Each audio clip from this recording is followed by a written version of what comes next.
All right, welcome class. Thank you for your patience this week as we are getting ready for our week 9 lecture presentation. Had some research to do, so I wanted to make sure that everything was covered. You might be hearing my daughter in the background. She's awake, so we'll try to get this done. Um, but anyway, this is a presentation. We've been talking about literary analysis papers so far for the last couple weeks. And I wanted to go over this week some specific things called literary criticism. And these are the types of viewpoints that different literary critiques take when looking at literature. So I thought that would be a good way to round out our discussion of literary criticism. So, of course, this week you are to read American Forest by John Muir. And you can find that in course documents and also in the library, the Crowder Library. It says the page numbers, and that is if you go to the Crowder Library and look for John Muir's works and find the article, you can, or the actual chapter in a book. But we have that available in course documents and also in assignments and quizzes. If you go to week 9, you should be able to find a link to that as well. So, and then, of course, I want you to respond to the week 9 discussion board questions, which have to do with the John Muir essay. And then we have our literary critique or analysis, which is due by Sunday night at 11:59 p.m. I already posted the essay description to our announcements page. It looks like this is a little hard to read, so I'm going to come over here to our literary analysis here and go over what is expected. So the literary analysis says, as one textbook defines the literary analysis, it shares with readers some insights about an aspect of a poem, play, story, or novel. And a literary analysis describes what an author says and how he or she says it. That's what we've been going over the last couple weeks, looking at the way in which something is written and then analyzing how that's done. So, and that analysis is created through your own point of view about the work as well. So you look at the literary elements utilized, how the author uses those elements, and what the use of those elements says about the overall work itself. So it's more than looking at just the content of the work, it's looking at how it's presented as well. Analyzing a literary work can take on many different forms. So for instance, you could analyze a work's setting and themes through the lens of a historical perspective, which we talked about last week. How does the setting relate to the world in which the author lived in terms of the historical context of the story, and how do the themes relate to the issues that the author dealt with in everyday life? So you can look at it from lots of different perspectives. Another one, you could analyze the characters and literary devices with a political perspective. So did the characters point to a view that reminds you of any specific political ideology? How do literary devices uphold this idea? And generally speaking, you're going to analyze the theme, literary devices, plot, and setting, or the historical context of the work. So you can choose which point of view you take of something from our textbook, or you could go to the Crowder Library and look for things that relate to that idea of changing the world. You're welcome to look at short stories or poems. I'm pretty open to different ideas, so right now you probably have one in mind. But keep in mind, I'm pretty open in terms of what you choose. So you're welcome to find fiction or nonfiction for your or other online sources. Just if you go online outside of the Crowder Library or our classroom, please do send me an email to let me know what your choice is, and we could talk about it. So this needs to be 3 to 5 pages. It's MLA formatted. It needs to be a clear critique of the work with a specific focus. It's worth 200 points. You have to use 2 outside sources outside of the actual story that you chose or essay that you chose. It needs to be documented in MLA citation. It needs to be 12-point font, Times New Roman, 1-inch margins, which is basically what we've been doing so far in the class. And then, of course, you need to save those files as .rtf, .doc, or .docx documents. I can't take Google documents. They just don't upload properly, so please try to turn those in the correct format. I do suggest that you turn in your drafts to online tutoring services available to you through Crowder, and that you can find those real quickly if you go to online tutoring in our classroom. So that's what these two slides say, but it's hard to read.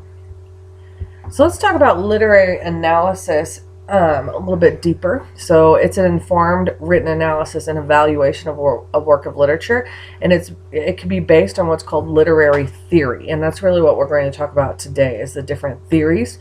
Literary theories are a means to understand the various ways people read and connect to texts. So it's the different lenses that we can see text, so a different perspective.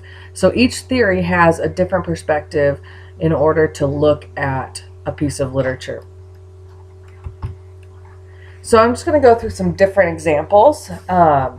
So the first one that I have, these are basically the most common examples of literary theory. So archetypal criticism focuses on symbols, motifs, myths, characters, or situations. One of the things that that you could look at is the idea of a hero. Okay, so this is a mythology type of thing. Heroes are apparent in lots of different forms of literature, and you can look at a piece of work through the lens of how the hero of the story fits with myths or different symbols that we have in our culture. So perhaps, if you were looking at, for instance, the Maze Runner. Okay, so Maze Runner has a main character that goes through a bunch of mazes, which is very similar to another hero in mythology, Daedalus. So you can look at the connections there. So that's archetypical criticism, looks at the symbols, motifs, myths, and character situations. Another common form, this is one that I actually have a hard time with in terms of applying, because it's not one that I'm excited about in my own writing, but it might be something that you get excited about. It's called formalism. And formalism looks exactly at the work itself. It does not look at context. So it doesn't look at the author, doesn't look at the author's life or anything like that. It just looks at the work itself. And that might be something that you do, especially in an assignment like what we have this week. You just look at the work and the language used and the interactions of the words and the figures of speech and the symbols, and just looking at the aesthetics of that particular work and forgetting about all the outside information. So just really just making connections within the work. And by the way, also this is called new criticism or structuralism, and you can also look at it in terms of the way that the work fits in with the greater body of literature in the English language. So how does it fit in terms of other great works and that kind of stuff. Another form of criticism is historical criticism. We've talked about this a little bit without really giving it a name, but historical criticism happens when you reflect on the author's or the character's life and times. So this can take both points of view. You can look at it within the story's context, so how the characters in the work fit into that historical context. And then you could also look at it in terms of the author and how the author's life and times affects the words that are written. So in this way, you really do have to do some outside research. It's necessary to know about the author's life, and also you need to know about the political and the economical and the sociological context of the story. So, for instance, if you decide to read a work by Mark Twain. We've talked about Mark Twain already in this class. If you decide to read a work by Mark Twain for the essay, historical criticism would look at, what was life like at the turn of the century, or, in the Midwest, which is where he grew up, and around the time of the Civil War, and then beyond as he grew older. So looking at his life and times and how that connects to things.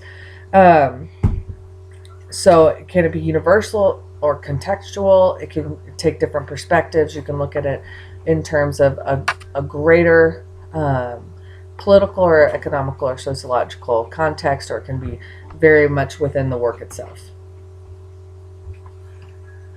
Okay, so reader response criticism is one that I often see students use because it's all about the reader, and that's who you are, and that's a great perspective to look at. So reader response criticism takes into account the reader's role in the development of the interpretation of the work. So, of course, I've said before in classes that, ultimately writing is about that connection between the writer and the audience. So the audience takes a very important role in the reader response criticism. So your particular role in the development of the interpretation of the work. And then the reader ultimately in this criticism creates the meaning.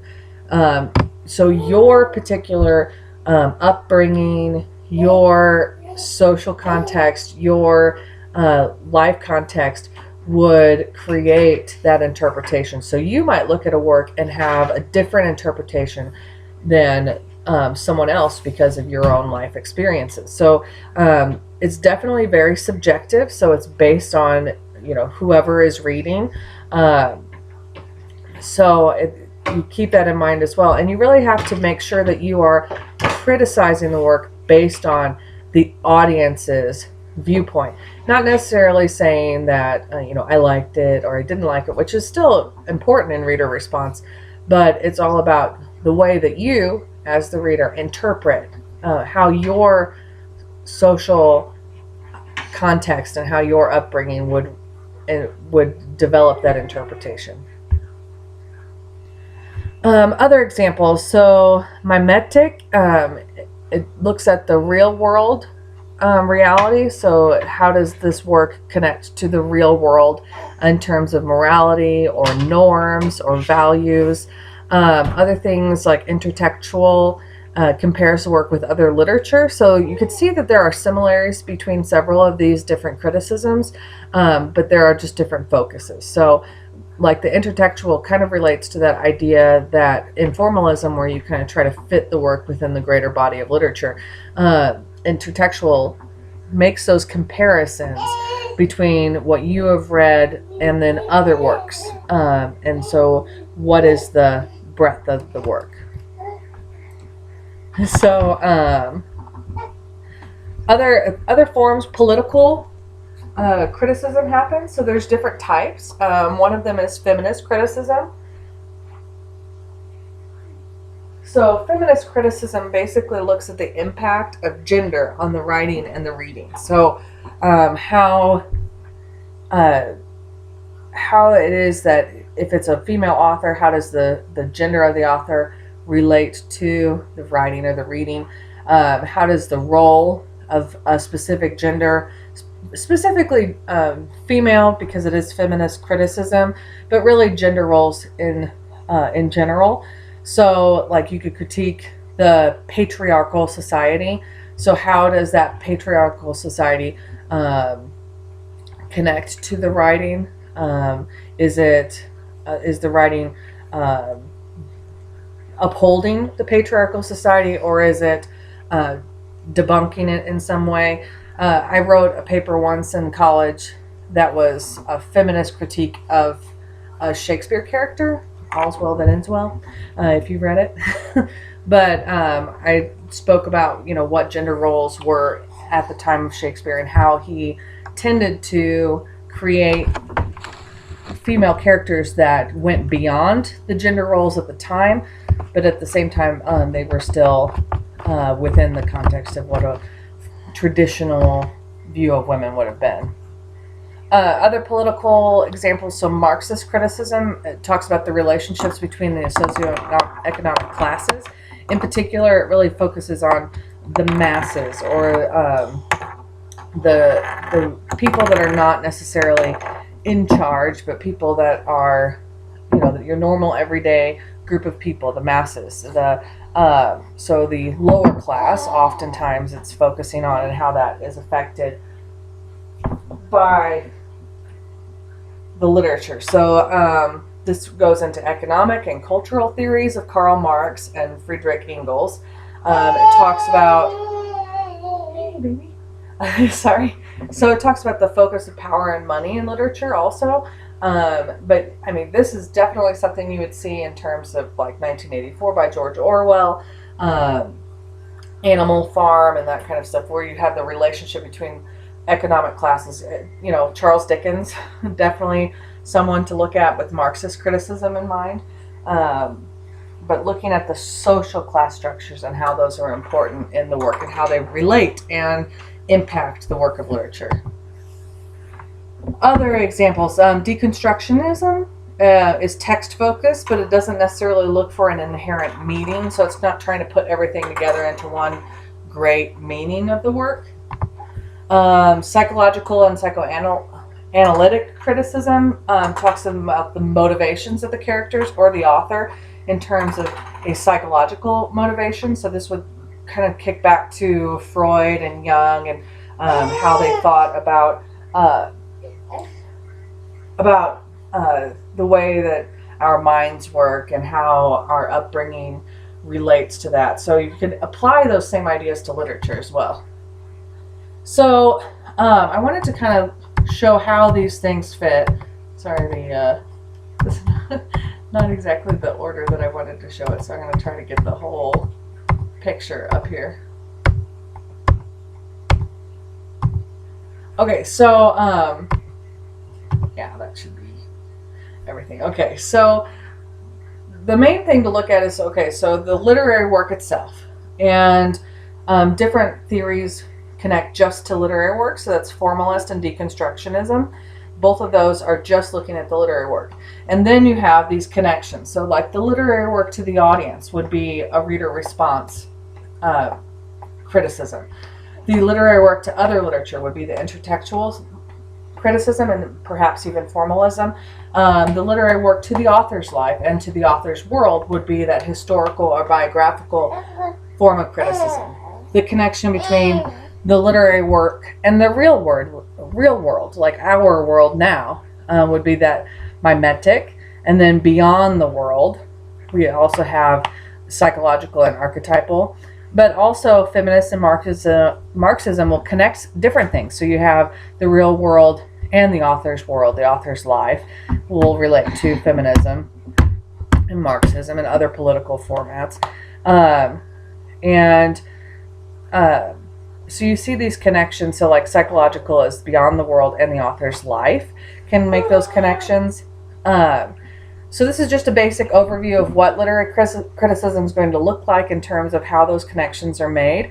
And really what interests you is what I'm looking for. So if you decide to use a literary criticism, find things that interest you. If you like history, then maybe the historical or biographical viewpoint is going to be something you want to look at. If you really have a strong connection to the work, a strong response to the work, maybe you want to do a reader response format. And not saying that you have to do any of these. You do have to look at it in terms of some sort of point of view. So your paper needs to have a point of view. These are ways to create that point of view. So that's all I have for you for this presentation.